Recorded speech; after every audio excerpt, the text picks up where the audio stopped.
daughter was scared to death. Okay, she wouldn't leave the house because there was something flying over our house. We thought it was the end of time. When I regained consciousness, I was on board of this, apparently on board the spacecraft, and I encountered two different types of beings. We have photographs, we have films, we have expert witnesses. What more do you want? We could prove that these objects exist. We're past the point of proving they exist. The question now is, why are they here, and what do they want? Unidentified flying objects, UFOs. Are they spaceships from other worlds traveling through our galaxy, or are they something else? So far, we cannot escape our own solar system. Our technology has placed man no further out than the moon. If we can't travel to them, can they be coming to us? The American government says no. Despite films like this, they say it's physically impossible, so they've closed all their official investigations of UFOs. That was a fallacy. 1969, they claimed to the public that they closed the doors, and they didn't, because the document shows that they continued on gathering information. So that was an out-and-out lie. Under the Freedom of Information Act, some Americans petitioned the government for the release of top-secret UFO documents. These documents, they claim, suggest a cover-up, a cosmic Watergate. All we want to know is what's going on. We want the government to tell us the truth.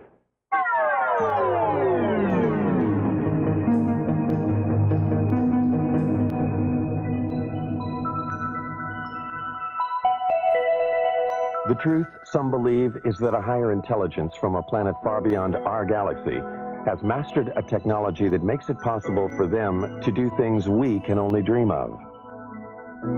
They believe that these beings are penetrating the galactic mist that shrouds and protects our planet. Some believe that these extraterrestrials' technology is so advanced that they might even have visited us long before the birth of Christ. Are there secret messages carved in the stones of the pyramids of Egypt? Messages that tell us of the mysterious voyages of ancient astronauts? On the pyramids of Egypt and Mexico and in primitive cave drawings all over the world, there are carvings and images that many describe as being of intergalactic travelers dressed in spacesuits and helmets.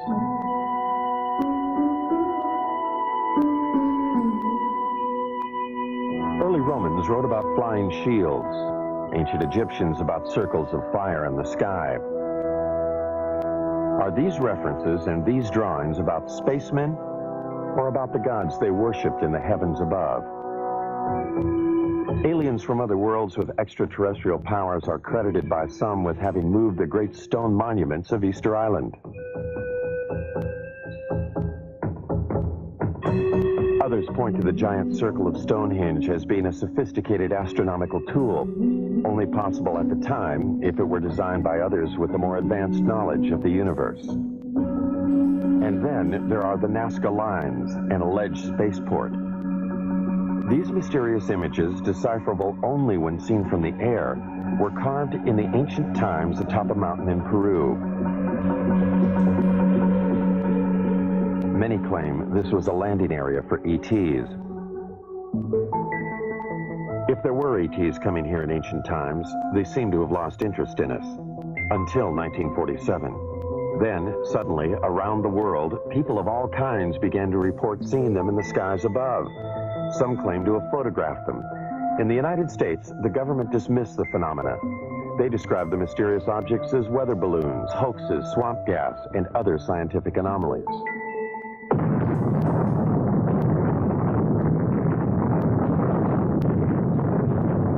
World War II had just ended. A new age had begun at the Alamogordo Flats of New Mexico. The atomic bomb had unleashed an energy that some believed would take us beyond the stars. Reason enough, some say, for those higher intelligences who dwell in other worlds to return for a second look at us Earthlings. They would have to look beyond the shadows of our mushroom clouds. They would need to know what our universal intentions were. In the years after the war, Navy and Air Force pilots regularly reported sightings of UFOs. Repeatedly, these sightings were dismissed by the military. One pilot, Captain Thomas Mantell, radioed he was pursuing a UFO. The saucer-shaped craft, he said, was moving at speeds unknown to man. He pursued the craft until his own plane exploded in midair. The Navy investigated the crash and attributed the explosion to the pilots pushing his plane too high and too fast. Others said Mantell was a casualty of an extraterrestrial attack. UFO proponents charged a government cover-up, the first, they say, of many. UFO investigators allege that the government cover-up went into high gear with the Roswell, New Mexico incident in July 1947. Roswell was the site of an Army Air Force base 118 miles from the atomic testing grounds at Alamogordo and only 220 miles from Los Alamos, birthplace of the atomic bomb. On July 2nd, this rancher, Mac Brazel, saw something crash in a field outside town. Brazel died in 1963, having kept a pledge to the Air Force to keep secret the story of what really happened in this field. Brazel talked to only one person about those events, his son, Bill, now 60 years old. He told him that whatever crashed here was something he could not identify. According to my dad, there was a bad thunderstorm the night before. The next day he was out on the ranch and he found this debris. And he picked it all up in his pickup and was talking to people, and of course there was some talk about UFOs. He was going to Roswell, and as far as I know, he got in touch with the Sheriff's Department. They in turn called the Air Force. Then the Air Force got with Dad and swore him to secrecy, and they came out to the ranch and picked up this debris. Major Jesse Marcel, the chief intelligence officer at the base, was assigned the task of collecting the debris from the crash site. His selection for the job, UFO proponents say, is proof that the Air Force knew from the start that... With my knife. I found one piece of what looked like metal anyway. It was not flexible, but it was as thin as a foil of a pack of cigarettes. It was that thin.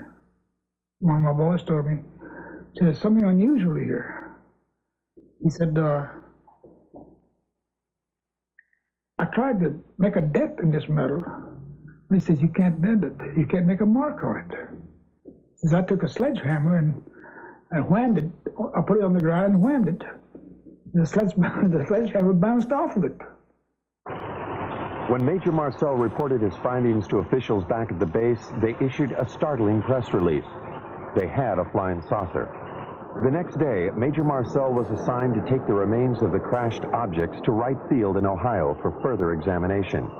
However, the plane landed at Carswell Air Force Base in Fort Worth, Texas. General Alfred Ramey took one piece of the object off the plane and called a press conference. Then, Major Marcel was given different orders by Ramey. He was not to continue on to Wright Field. He told me not to say anything. He says, I'll handle it from now on. And that's exactly what he did. When he came out, he said, he told the press that was there, he said, that was nothing but a weather balloon, crashed weather balloon. Marcel, under orders not to say what he believed, only recently spoke out against the Air Force's revised story. It was definitely not a weather balloon. And it was an aircraft. So what it could have been, I wouldn't know. I still don't know. Mac Brazel, who had a rancher's knowledge of such things, told his son that, like Major Marcel, he knew the object was not a weather balloon. He said that's what the Air Force tried to make him believe, that it was a weather balloon. And he said, Bill, he said it was not a weather balloon. He said, I don't know what it was. But he said it was something altogether different and much bigger. If extraterrestrials are good. Philip Klass, a military expert, disagrees. The fact of the matter is that it was not a weather balloon as such. It used a weather balloon as a vehicle, but what it was is called a radar corner reflector. It's an object that is roughly hexagonal so that it can be tracked by radar, and no matter what angle this hexagonal thing is pointing, it always returns a strong radar echo. So the object was not a weather balloon as such, but it used a weather balloon to hoist it. If the object were only a weather balloon, UFO proponents say, then why did the Air Force pledge Mac Brazel to secrecy? And why did the Air Force pursue his son in the months that followed? Only 22 years old at the time, Bill could not help but be intrigued by his dad's discovery of the strange materials in this field. He searched for and found some remnants of the crashed object. And I was talking about it. I went into Corona, and I was sitting there in a beer joint, and of course, my friends was asking me if I'd found any more or anything like this, and I said, well, I picked up a few scraps, about a cigar box full, and somebody, I don't know, must have informed the Air Force, because first thing I know, I have visitors, and they say they'd like to have this material. And they didn't tell me they'd confiscate it. They just said, well, like we're going to have it one way or the other, you know. What Bill and his father found was taken to what is now called Wright-Patterson Air Force Base. Some believe, however, that much more was taken there. What they say is the actual shell of a spacecraft. This spacecraft, they allege, was struck by lightning, causing pieces of it to fall away into Mac Brazel's field. The craft itself, they say, crashed 78 miles away. The story has it that the spacecraft and the bodies of its alien crew members were then taken to Wright Field and stored in Hangar 18. Myth or fact? The Air Force denies the existence of craft or ET bodies. Nothing has surfaced in the Freedom of Information Act released top-secret government documents. Nothing to support what some claim is this actual photo of an ET's arm. The Air Force also denies the existence of Hangar 18 itself. Senator Barry Goldwater has written that he has tried to gain access to the legendary building. In letters to UFO proponents, Goldwater enigmatically says that he has given up trying to solve the mystery. Not because he's satisfied with what he hears, but because it's just impossible to get anything on it. Nuclear physicist Stanton Friedman, however, believes the evidence is there. There's just no question at all in my mind that a saucer did crash, that bodies were found by the government, that the saucer itself was picked up by the government and carted off for study. The tremendous potential for gaining new technology from a thing is just enormous, and no government would be foolish enough to put it on display instead of carting it off to the laboratory. Look, it's one of these situations of where if I were a freelance writer or I'd like to make a story, I would love this story. It's great. It would make good copy. But unfortunately, or fortunately, I happen to be a scientist, and I have, you might say, the Hippocratic oath of a scientist. I will not say something is so until I'm very certain in my own mind that it is. So as far as the creatures are concerned, I honestly don't know. Dr. Hynek, a noted astronomer from Harvard and Northwestern universities, has been a persistent investigator of UFO cases. In 1952, he was asked by the Air Force to join Project Blue Book, their UFO investigation unit. 17 years later, he joined Air Force Secretary Harold Brown at a press conference to announce the team's conclusions. None of the evidence that I have examined would indicate any proof at all that we are being visited by extraterrestrials. What is the Air Force hiding in this investigation? We have not been hiding anything. The investigations have been made public. The explanations of those where there is a clear explanation have been made public. The hearing this morning was public for just that reason. Project Blue Book was activated to deal with what the media was calling flying saucer hysteria. They investigated 12,518 sightings. They could not explain 701 of them. Doubts lingered long past the report's publication. Even supporters of the project's conclusions had to wonder about photographs like these. In a series of 3 pictures, one can judge relative size because of the car window, the telephone poles, and the highway. One can also speculate about the dirt being kicked up into the air. Dr. Hynek, the leading scientist on the Blue Book panel, began to have doubts. He personally went to Brazil to talk to the man who took these pictures. He discussed the matters with the president of Brazil and with photo analysts on both continents. By 1973, he had completely reevaluated his Blue Book experiences. He now became a critic of the investigation and an advocate for more UFO study. I was there at Blue Book, and I know the job they had. They were told not to excite the public. Don't rock the boat. And I saw it in my own eyes happen that whenever a case happened that they could explain, which was quite a few, they made point of that and let that out to the media. Things that the cases that were very difficult to explain, they would jump the handsprings to keep the media away from it. For they had a job to do, to, whether rightfully or wrongly, to keep the public from getting excited. Hynek's concession that it was possible that extraterrestrials were visiting us raised the UFO debate to another level. A major establishment astronomer and a man trusted by the Air Force was now saying that intergalactic spacecraft could be traveling through our solar system. His pronouncements caused scientists who might otherwise have stayed out of the UFO debate to enter it. They called Hynek's proposition fantasy. But if we just think of our own galaxy, you know, it's 100,000 light years across. That means to travel from one side of that galaxy to another side, the other extreme edge, would take you 100,000 years if you traveled at the speed of light. Now, there's very good evidence that nothing travels faster than the speed of light. I mean, it seems to be the ultimate speed limit in the universe. If, however, aliens know something we don't, suppose they are able to transform space and time or manipulate space and time in some way, or travel in other dimensions, then all things are possible. As man has entered the space age, the concept that all things are possible has indeed become part of a new way of thinking. Some of the men who investigated Blue Book were born before the Wright brothers flew a Kitty Hawk. They conducted their investigation before man flew faster than the speed of sound. Even the men who flew our space missions concede unusual experiences that they cannot explain. Astronauts like James McDivitt on Gemini 4 and Ed White have reported seeing unidentified flying objects in space.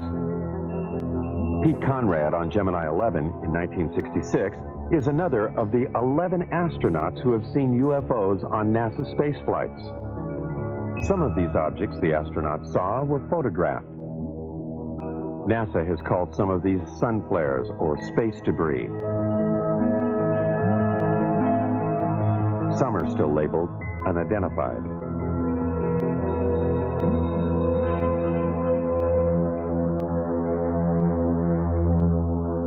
Astronaut Gordon Cooper was so impressed with an unidentified flying object he saw that he wrote about it to a special United Nations commission studying the phenomena. He wrote, "I believe these extraterrestrial vehicles and their crews are visiting this planet from other planets, which obviously are a lot more technically advanced than we are here on Earth." Recently, Cooper reversed himself. He does not now believe that what he saw was an extraterrestrial spacecraft. Another of the original Mercury 7 astronauts, however, has not changed his mind about what he saw on a test pilot flight in 1952. Deke Slayton. As I closed on this thing, well, it looked like a weather balloon, and that's what I presumed it was. And I had plenty of gas and time, so I decided I'd just come back around and make a pass on it. And I got around where I should have been coming back on this thing. All of a sudden, it didn't look like a balloon anymore. It looked like a saucer sitting on edge, about a 45-degree angle. I didn't have any gun camera film on board, unfortunately, or I'd have shot some pictures of it. And about that time, I guess whatever it was, for whatever reason, just took off climbing at about a 45-degree angle and just accelerated and disappeared. And I obviously couldn't follow it with an old piston engine fighter. So I turned around and went home. Some UFO observers, however, have had camera and film on hand at the critical moment.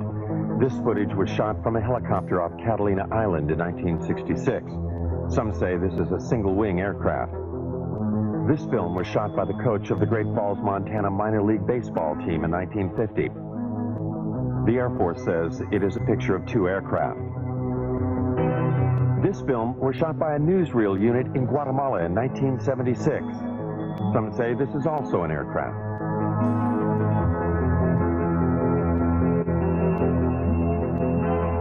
This film was taken by a Navy cameraman on vacation in Tremonton, Utah in 1952. The Air Force speculates that these are seagulls. Dr. Hynek disputes the Air Force's explanation of these films. This, plus his feelings about the eyewitnesses, helped change his mind. I began to get certain doubts because not so much of any specific case, although there were quite a few, it was the people themselves. I said to myself, well, now, come on, how much longer am I going to call these people crazy? And when I changed my glasses, you might say, a little bit, and took a view that maybe these people aren't crazy, and began to realize what sort of people they were, the people who would be accepted in any court of law as a witness, let's say, good, solid people, I said to myself, well, the time has come to maybe change my attitude. It was Hynek who coined the expressions close encounters of the first, second, and third kinds. A close encounter of the first kind is one that centers upon a visual sighting. Hynek investigated first-kind encounters in 1983 in New York State. Local residents and commuters just 40 miles from New York City had been reporting sightings of an unusual object in the night skies for over a year and a half. Sightings were reported on at least 50 separate nights during the 18-month period. Over 9,000 eyewitnesses, lawyers, teachers, CPAs, advertising executives, nurses, and factory workers reported seeing the unidentified phenomena. Newspapers and television almost weekly carried reports of the sightings. From different places throughout the area, eyewitnesses all reported seeing the same thing.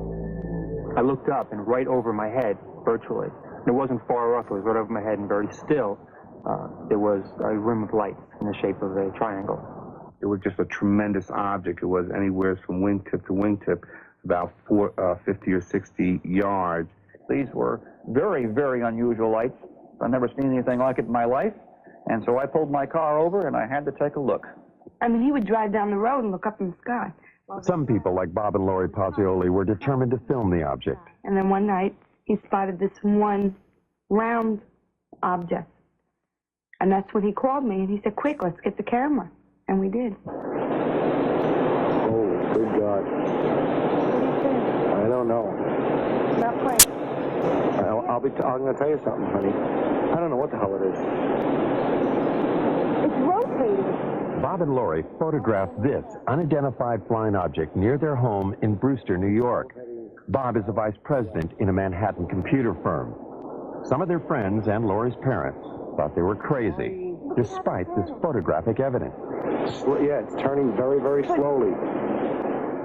9,000 odd people have seen this thing, or whatever it is, and they all just can't be crazy.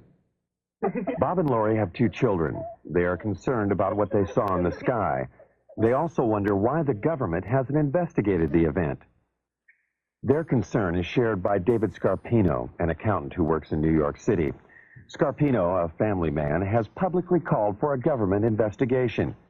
He and others, like Bill Healy, a meteorologist at the county airport, made this demand at a town meeting. Public furor has been led by County Clerk Dennis Sant. Sant feels that a government investigation is indicated by the fact that eyewitnesses have all reported seeing the same thing.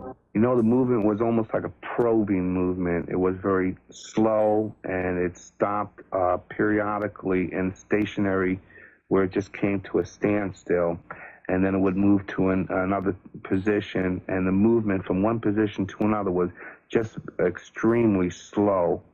Now, the speed at which it was going at that point was very slow, because I had to walk at a very slow, deliberate gait to keep up with, just keep up the light. Every step I took, it moved a little bit. It moved in a very straight line, very slowly. There was absolutely no noise. When I walked away from it, at that point, it started to rotate virtually, almost as it was on an axis. It didn't make a big loop. It just rotated. that appeared, as I said, to rotate in the sky, change lights. Aircraft, I don't care how well precise you want to be in flying those suckers, you're not going to be able to make them move 90 degrees. All right, this thing did apparently rotate. You can't do that with aircraft. Could it have been an aircraft or many smaller light planes flying in formation? The media attention given the sightings prompted 6 pilots at a local airport to try to prove that it could be just that. Amused by the idea of UFOs, the pilots planned and flew at least 18 daring nighttime missions, flying in formation, sometimes without lights.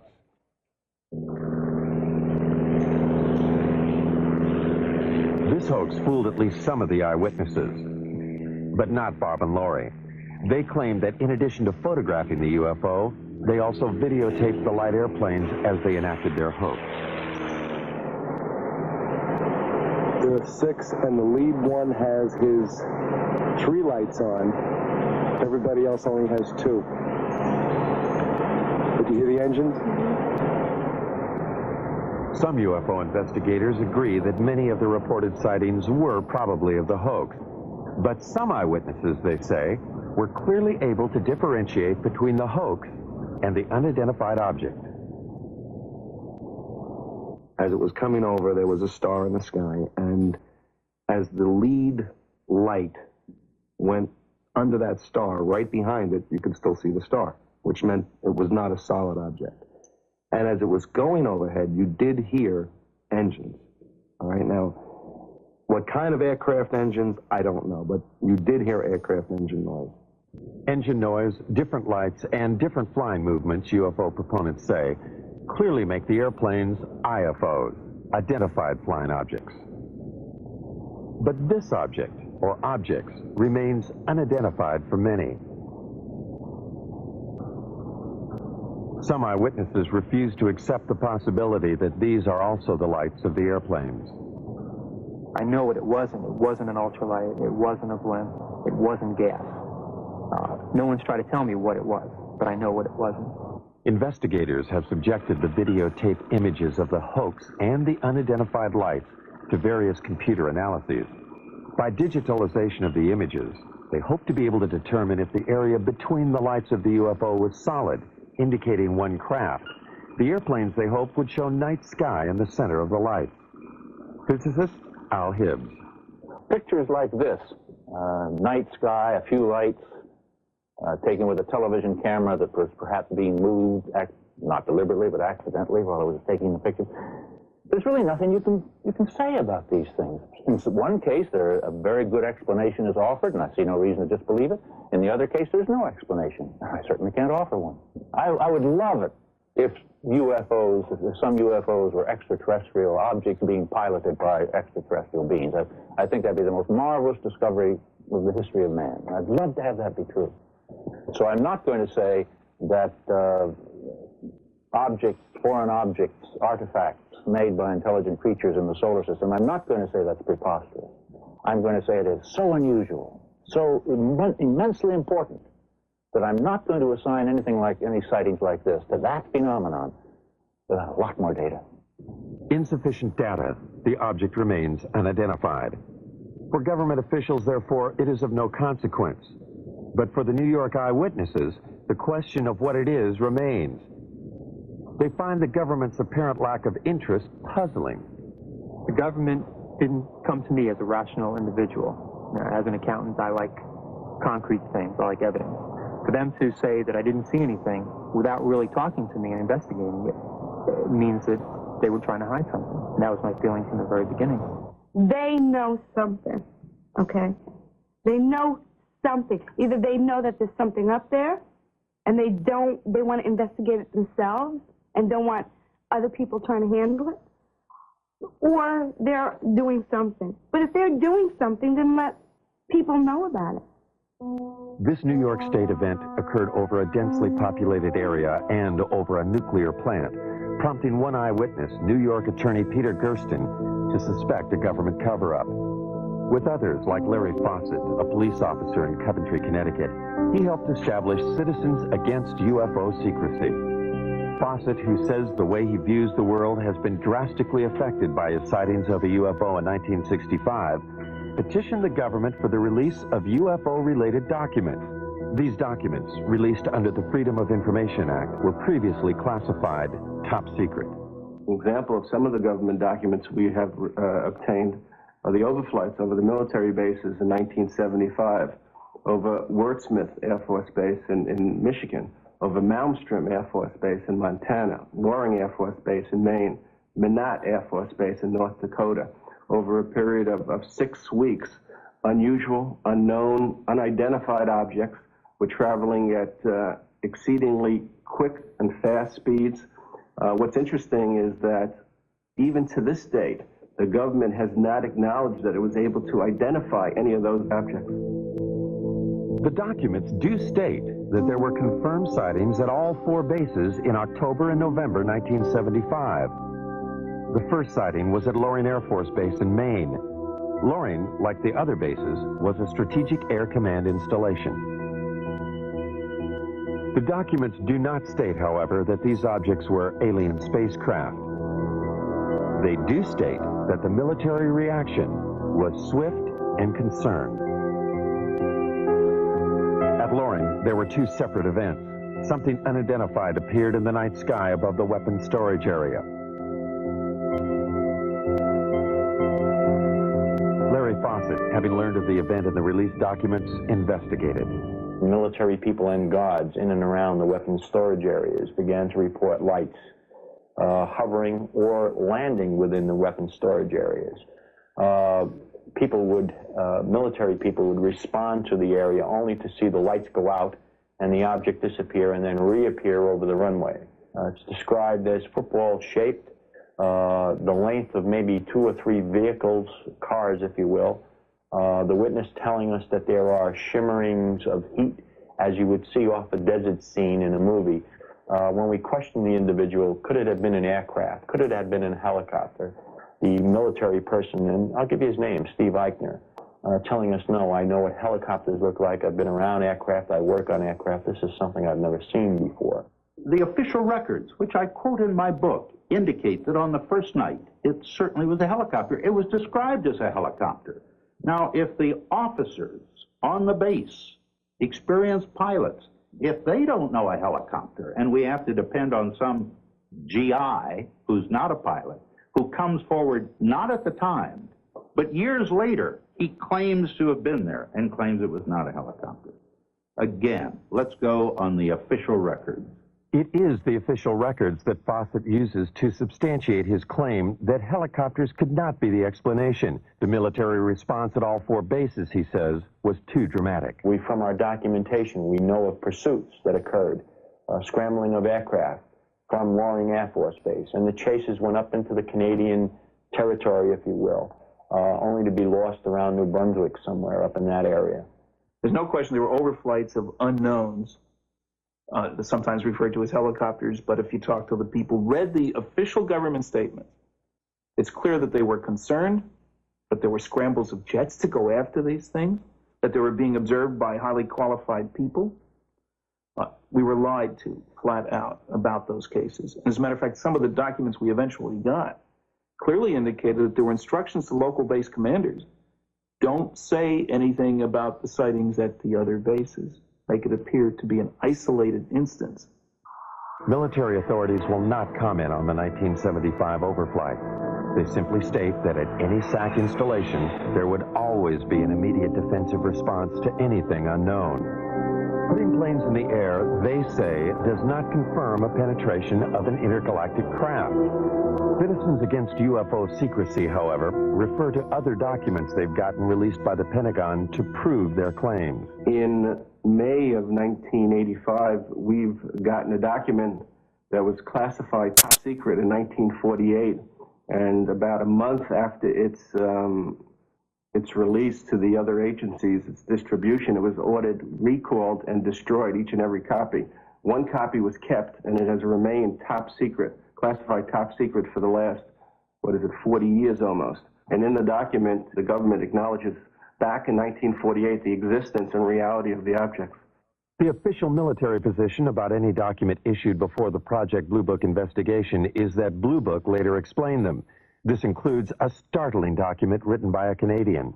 Wilbert Smith stated flat out in his top secret memo, and I think it was declassified by mistake, frankly, that this is the most classified subject in the United States, even more so than the H-bomb, and that flat out, flying saucers exist. This is the opinion of one man, a Canadian officer, in 1947.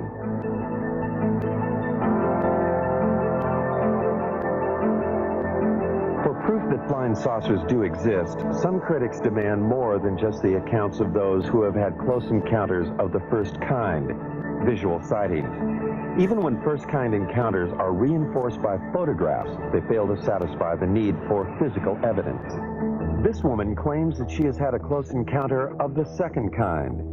A second-kind encounter is defined by its having physical evidence. Vicki Landrum, along with her grandson Kobe Lee, alleges that they, along with Betty Cash, were on their way home from a bingo game when they encountered something they had never seen before.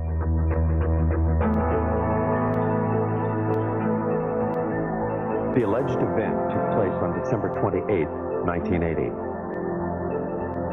Vicki and Colby were driving in Betty's car on Highway 1485, 30 miles from the Houston airport and only 37 miles from NASA's American Space Headquarters. Kobe Lee saw a light, and he kept asking us what the light was. And he kept pulling my face around and asking me, "Mama, what is it?" And I said, "Honey, I don't know." And Betty said, "I believe it's getting closer." And I said, "Well, it kind of looks like it," but we had no idea that we were going to get hurt. I would say within an instant or so, all of us noticed it because it lit up the entire sky. There was no way you could have missed it. It looked like the woods were being set on fire. And inside the car, it was so hot till my handprint is yet on the dashboard of Betty's car. They got out on their side of the car. I stepped out on mine. I stood behind the car door for just a second or so, and I walked toward the front of the automobile. I stood there for just a short time, I don't know how long, trying to see what I could figure this object out to be. It was diamond-shaped. It didn't mean it was sharp up here and sharp down here. It was kind of round, and the fire come out the bottom of it. But here was this huge object and flames shooting from it. And they weren't just small flames. They were gushing from it. And Kobe was hanging on to me. And he was trying to get, he started pulling away from me, and I pushed him back in the car, and I got inside the car and put my arm around him and hugged him up real close to me. We thought it was the end of time. I says, Kobe, don't be afraid. I said, if you see a man, it'll be Jesus. And I said, he will come to carry us to a better place. He will not hurt you. It was just burning. It was just too much heat. I could not tolerate it. So Vicki screamed and begged for me to get back in the car. Well, I did, but I had to use the end of my leather jacket in order to open my car door to get back in. That's just how hot it was. And when the object lifted and slowly moved over to the right of us, her and Kobe saw some helicopters. There were so many of them, it sounded like a tornado. And we counted 23. I counted 22, really. But Kobe said, there's one more. And I said, yeah, baby, that makes 23. And there were helicopters on both sides and also over the top of the object, or like they were trying to hem it in. The only apparent proof the women have for what happened to them is the illness they claim they suffered as a result of the encounter. It is the record of these illnesses that made this an encounter of the second kind. My eyes were burned so till they would swell, and they were tearing till I could lay down at night, and the next morning my pillow would be completely wet, and I couldn't hardly see anything. Vicki was treated for burns, and she and Colby Lee suffered long periods of nausea. Betty Cash was hospitalized immediately after the event. She suffered severe hair loss and was also treated for burns and nausea. Since then, she has been hospitalized several times. It was the first time that I went into the hospital, they were treating us as burns. But then, after they found out really what had happened, then they started to treating us as radioactive burns. And since, I have had cancer. Betty's hospital records do not explicitly state that she was treated for radioactive burns. They do state, however, that she exhibited the symptoms similar to someone who might have been exposed to a radioactive element. Betty further maintains that she had no cancer history previous to the alleged encounter. Her records do confirm, however, that she does now have the disease. No, I'm not well, by no means. I wish, I pray, that I could be. With the help of Peter Gersten, the New York attorney for Citizens Against UFO Secrecy, the two women have sued the government to find out what it was they encountered that night. Was it a UFO, or an American weapon gone awry, or something else? I believe the story is a hoax. There is absolutely no evidence.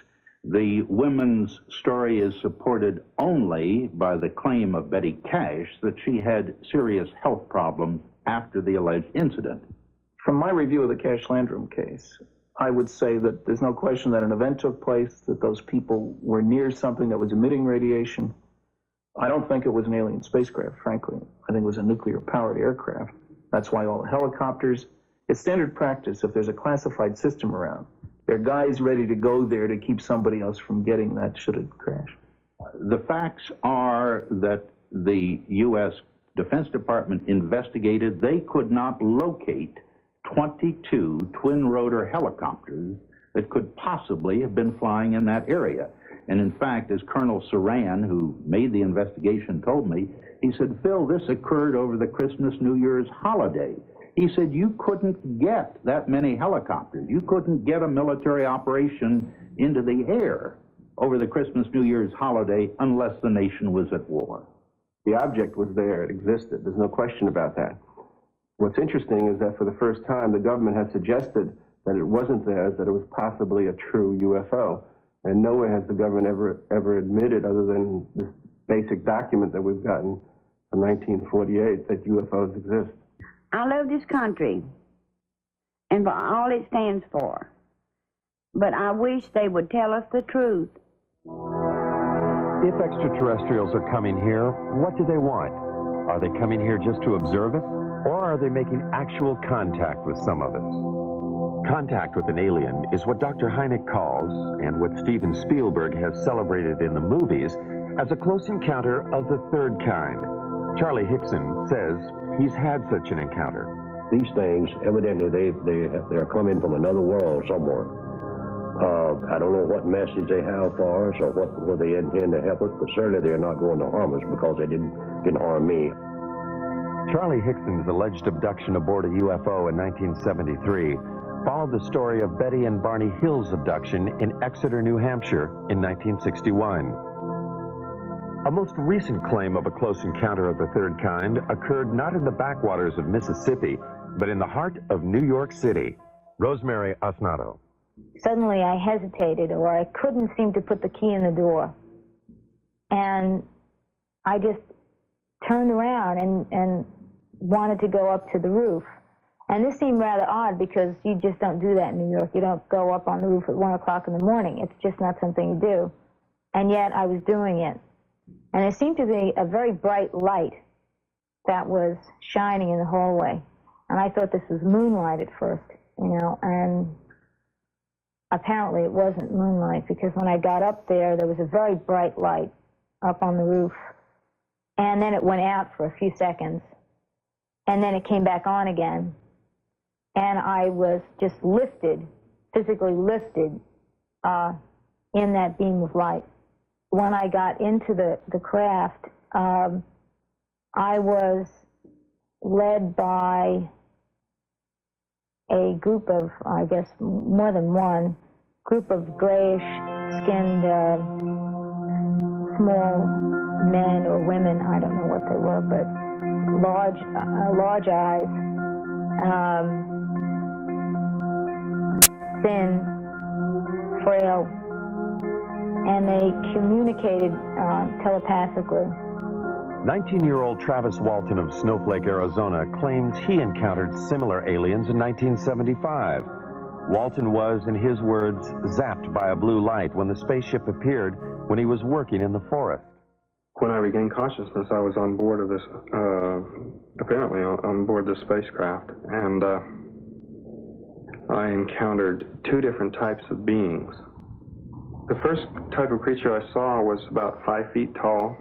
They were very white-looking. Their skin was very pale, and they didn't have any hair on their heads, and they had enormous eyes. There was a type of being there that, you know, anyone else would consider to be look very human-like. Walton was found on a roadside 5 days after he disappeared from the forest. He could, however, recall only what seemed like an hour of time passed. Time, he claims, he spent aboard an alien spacecraft. Now 29, he reflects on that experience. I lost my job. The effects were quite negative. You know, time lost. You know, it was a very disturbing thing in my life. A lot of negative publicity, really. You know, this is a kind of a stigmatizing thing for people to, consider you.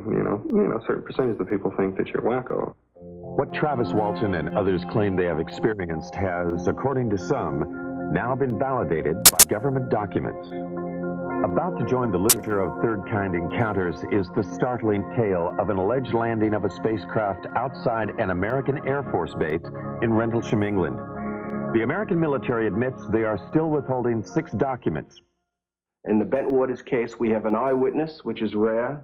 We have an audio tape made at the time of the actual event. We have a government document which corroborates the existence of the incident. The government has no reason to withhold the information. The UFO is said to have crashed in the Rendlesham Forest in an area 2 miles from the American military installation. Released Air Force documents confirm that military personnel were dispatched to the site on the first night. They reported seeing the lights of the mysterious craft. On the second night, after Geiger counter readings indicated increased radioactivity in the area where it seems something could have landed, the commanding officer of the base, Colonel Charles Halt, along with several officers and enlisted men, also reported seeing the UFO. Halt wrote this document reporting the sighting. It clearly indicated the presence of a strange glowing light that illuminated the entire forest. It tells of pulsating red and blue lights and of the objects disappearing.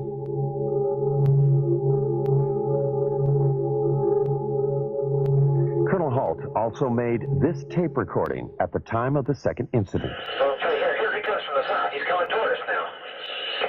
I'm observing what appears to be a beam coming down to the ground. Is that real? What Colonel Halt was describing that night, some believe, was the pulsating light emanating from a lighthouse 5 miles away. Those who believe that it could not have been the lighthouse quickly point out that Halt's report indicates lights of different colors. Critics respond that pulsating lights can play tricks, create illusions. And the light comes in at you at a roughly tree level. And it turns and it rotates, so it's flashing on and off. If you look at the transcripts of the taped account of what the colonel and his men said that night, you'll find that they were saying such things as, it's on now, it's off, it's on, it's off, if I remember correctly. And that sequencing corresponds precisely with what the rotational frequency is for the lighthouse. The lighthouse theory deals only with a close encounter of the first kind. What of the close encounter of the third kind? The story told later by several American enlisted men. The story they say they were ordered not to tell. Afraid to reveal his identity, one of them talks about the alleged encounter. The senior officers seemed very calm with it. And the lower ranking people like myself didn't know what to make of it, and almost maybe shock had set in because we were very apt to listen to what we were told to do. I know conversation took place between our base commander and individuals that were in the craft. Our base commander at that time apparently even shook one of their hands. Something tells me at that time they had difficulty with the craft, and we even gave them help in repairing the craft. The lighthouse explanation for Colonel Halt's report cannot explain away the account of the alleged landing and third-kind encounter. And so far, nothing in the released government documents confirms such an encounter. There are 6 documents that the government is withholding concerning the incident in Bent Waters. I want to know why they're withholding that information. They do not have a right to withhold that information, and I want to know what that information is. The government will not release the documents for national security reasons. Citizens Against UFO Secrecy maintain that the government uses national security as a cover for withholding UFO-related material. Recently, they sued for release of a document from the National Security Agency. When they got it, it looked like this. When you go through it all, and somebody actually added up the percentage of the paper, more than 3/4 of this document isn't there. It means quite clearly that there is a cover-up. Anybody who says the government isn't holding anything back has to say, well, except for that stuff they won't release. I mean, this is a UFO document. It tells about NSA information about UFOs. Now, on the one hand, the government is still saying UFOs don't exist. Now, if UFOs don't exist, how can they affect national security? The government maintains that what is in the censored and unreleased documents is information that does not support the existence of extraterrestrials, but rather information that, if released, would compromise our own intelligence network. Much of the information in those UFO documents, the government claims, has to do with how we intercept and decode Soviet bloc messages. To release them would reveal to the Soviets and other potential enemies where we have listening stations. My goodness, the Russians might discover that we have a listening station in Leningrad, as an example, that we had intercepted some communications there. More important, it would reveal that we were able to decode Soviet coded messages. There are 3 basic reasons why the government does not come forward and release the information it has on UFOs. The first reason is technology. It is trying to learn as much about the objects before the Russians. The second reason is the vulnerability that could be shown by the revelations that might be forthcoming concerning UFOs. And the third reason is the hysteria that might be caused by the release of this information.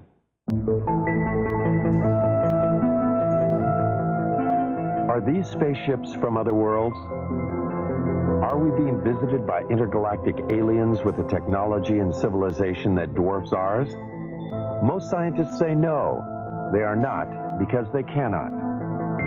UFO proponents say they are, that our myopia prevents us from seeing life elsewhere as being different from ours.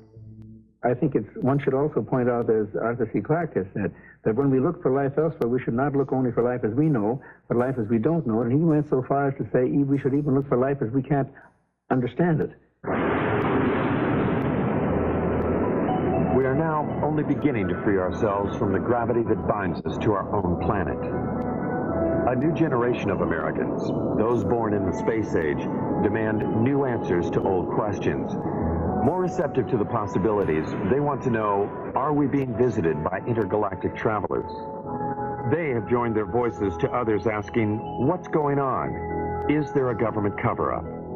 Do the unreleased documents contain evidence that proves that UFOs over our nuclear plants and air bases are actually from other worlds, or are they from earthly neighbors? Most scientists agree that there is life in the universe, but that it cannot travel here. They hope only to communicate with that life with giant radio telescopes. These scientists believe that what is being hidden in the government documents is probably not secrets of other worlds, but the secrets of an earthbound Cold War. Either way,